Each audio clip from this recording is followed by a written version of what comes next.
Hay una mujer, una psicóloga suiza de nombre complicado, Marie-Louise von Franz, que escribió sobre la sabiduría oculta en la vejez. Decía que al final de la vida, el alma te arrincona y te obliga a mirarte a la cara, no para que busques amor afuera, sino para que encuentres la verdad adentro. Yo encontré sus palabras tarde, demasiado tarde. Antes de que ese libro llegara a mis manos como un náufrago a una orilla, tuve que atravesar un infierno que ella nunca describió en sus textos. Un infierno silencioso, doméstico, sin llamas ni demonios, pero que quema el alma hasta dejarla en cenizas. Déjame contarte cómo es ese infierno. Déjame contarte cómo se siente ser borrada de la vida que tú misma creaste. Mi historia no empieza con el final, sino con el principio. Fui madre antes que mujer. Tenía 20 años y el mundo en mis manos, pero lo solté todo para sostener las suyas. Mis sueños de viajar, de estudiar, de ser simplemente yo se disolvieron en el olor a talco, en el calor de los biberones y en el ritmo agotador de las noches en vela. Mis manos, que una vez quisieron tintar lienzos, se llenaron de pequeñas cicatrices, de agujas cosiendo uniformes escolares y de quemaduras de aceite al freír las patatas que tanto les gustaban. Mi cuerpo, joven y firme, se convirtió en un mapa de estrías y cansancio, un sacrificio silencioso que yo llamaba amor. Y lo era. Era el amor más puro y animal que he conocido. Por años, me dije a mí misma que estaba sembrando. Cada plato de comida, cada palabra de aliento, cada renuncia personal era una semilla. Creí, con la fe ciega de una campesina, que al final de mis días cosecharía una mesa rodeada de risas, de llamadas inesperadas, de la cálida compañía de aquellos a quienes había dedicado mi existencia. Qué ingenua fui. La cosecha fue otra. La cosecha fue el silencio.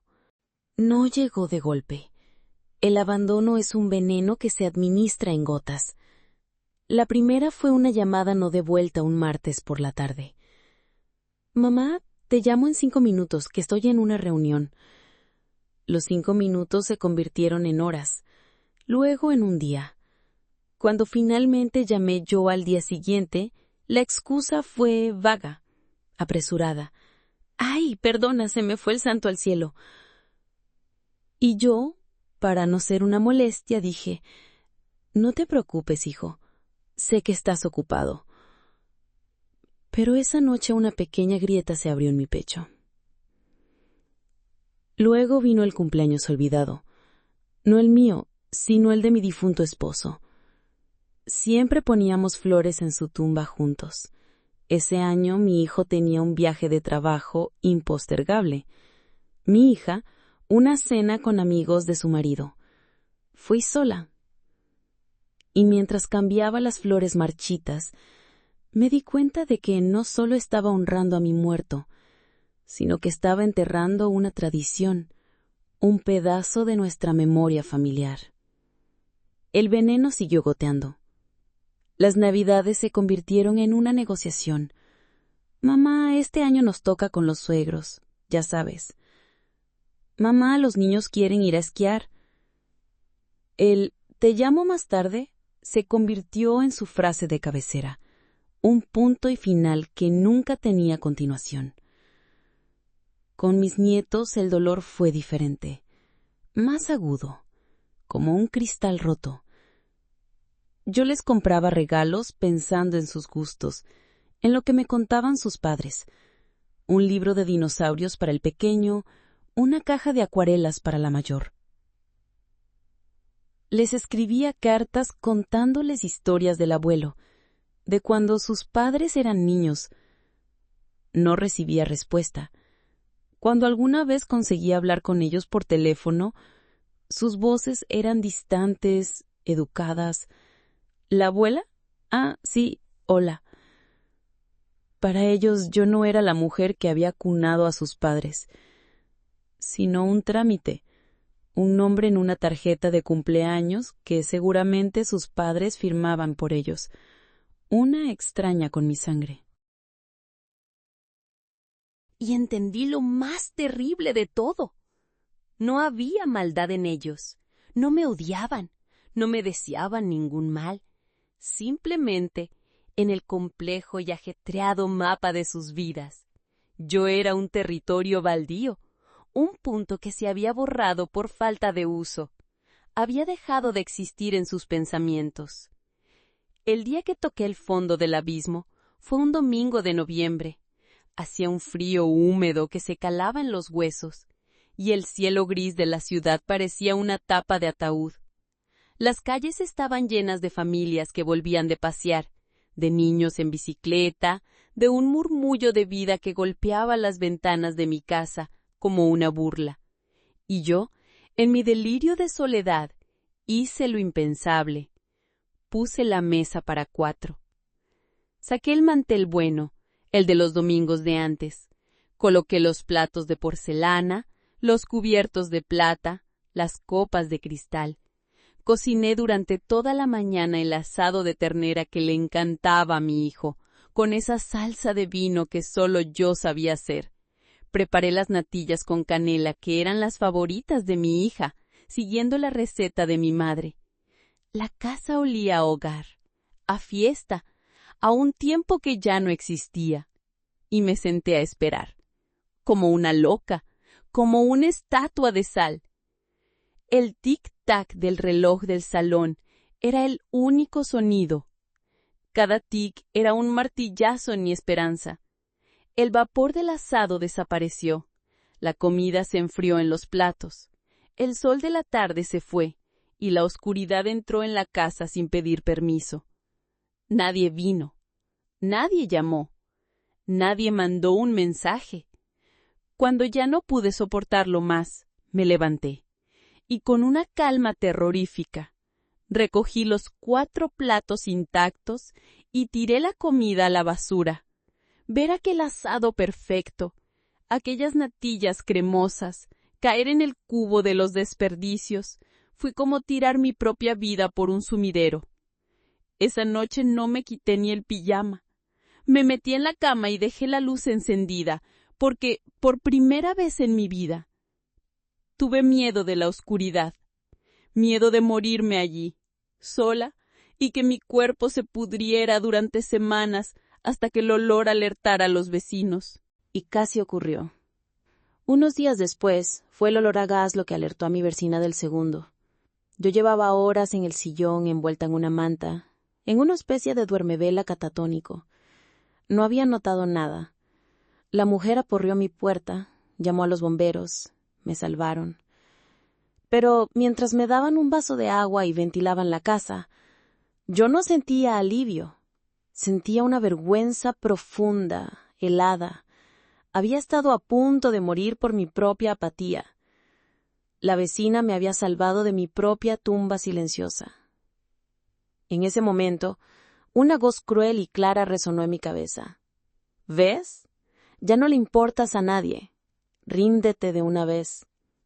Y estuve a punto. Dios sabe que estuve a punto de hacerle caso. ¿Quieres que te confiese algo que la gente decente no cuenta? Hay un tipo de abandono que te pudre por dentro. Te convierte en algo que no reconoces. Empecé a hablar sola, conversaciones enteras con mi marido muerto, con la niña que fui. Me pasaba horas mirando una fotografía familiar colgada en el pasillo. Una foto de unas vacaciones en la playa, todos sonriendo, bronceados, mi hijo pequeño sobre los hombros de su padre, mi hija haciendo un castillo de arena. El sol nos daba en la cara y parecíamos invencibles, eternos. Ahora, al mirar esa foto, sentía 2 cosas a la vez, tan potentes que me mareaban. El amor más puro que puedas imaginar, y el asco más profundo. Amor por lo que fuimos, asco por lo que nos habíamos convertido. Me miraba al espejo y ya no veía a la mujer que fui. Veía a una vieja loca, de pelo descuidado y ojos vacíos. Y me insultaba en voz baja: estorbo, carga. ¿Quién te va a querer así? Me preguntaba constantemente qué había hecho mal. ¿Fui demasiado estricta? ¿Demasiado blanda? Les di tanto amor que nunca aprendieron a devolverlo. ¿Les di tanta libertad que volaron demasiado lejos? O la peor pregunta de todas: quizás lo hice todo demasiado bien. Les di tantas herramientas, tanta seguridad que se volvieron autosuficientes hasta el punto de no necesitarme para nada, ni siquiera para un recuerdo. Me borraron de sus vidas, pero me dejaron viva. Y ese, créeme, es el castigo más refinado y cruel que existe. Mi santuario se convirtió en la biblioteca del barrio, un lugar lleno de silencio, pero un silencio elegido, lleno de palabras y mundos, no el silencio vacío y punzante de mi casa. Allí me escondía del mundo, y fue allí, una tarde lluviosa, donde un libro pareció caérseme encima desde una estantería mal colocada.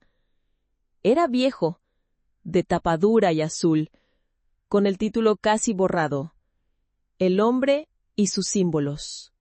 Lo abrí por una página al azar y leí el nombre del autor de ese capítulo: Marie-Louise von Franz. El nombre me sonó. Una mujer, en la consulta del médico, me lo había mencionado hacía meses. Léala, le hará bien. Me lo llevé a casa sin muchas ganas. Empecé a leerlo por pura inercia, por matar las horas. Al principio, sus palabras sobre arquetipos y el inconsciente colectivo me sonaban a chino, pero seguí. Y entonces llegué a esa frase, esa que se me clavó en el alma como una daga y al mismo tiempo como una llave. En la vejez, el alma te obliga a mirarte, no para buscar afuera, sino para encontrarte dentro. Y rompí a llorar, pero fue un llanto distinto. No lloraba por ellos.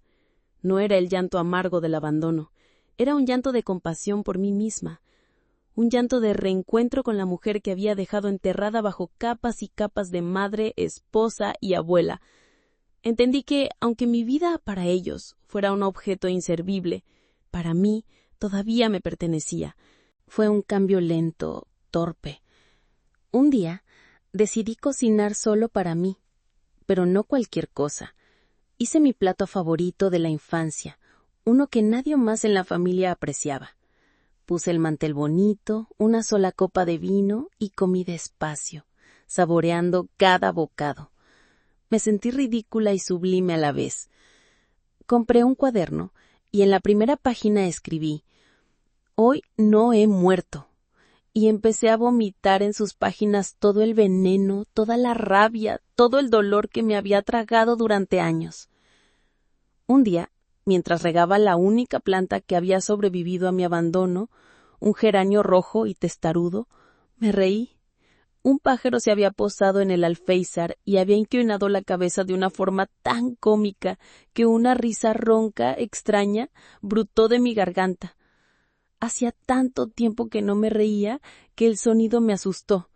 Pero era mío, esa risa era mía. No te voy a mentir, la herida no ha cicatrizado del todo. Hay días malos, días grises, en los que el fantasma de la soledad se sienta a mi lado en el sofá. Mis hijos siguen sin llamar. Mis nietos siguen sin saber mi nombre. El dolor de su olvido es una cicatriz que llevaré siempre. Pero ya no me define, ya no me destruye, porque ahora soy yo quien se acompaña. He aprendido a ser mi propia visita, mi propia confidente, mi propio amor. Y prefiero 1000 veces esta soledad digna y consciente que seguir mendigando las migajas de un amor que ya no existe. Así que a ti, que me lees, que quizás te sientes invisible, ignorado, borrado del mapa de la vida de alguien, escúchame. Tu valor no reside en la memoria de otros. reside en la tuya. Tu historia no la escriben ellos con su indiferencia, la escribes tú con cada amanecer que decides afrontar. Hay un universo entero dentro de ti, como decía esa sabia mujer suiza, esperando a ser descubierto. No te apagues, para que otros vivan cómodamente en la oscuridad de su olvido. Enciéndete, porque tu luz, aunque creas que solo brilla para ti, es la única que realmente importa. Suscríbete y da me gusta. Comparte para que estas palabras lleguen a la mayor cantidad de personas posibles.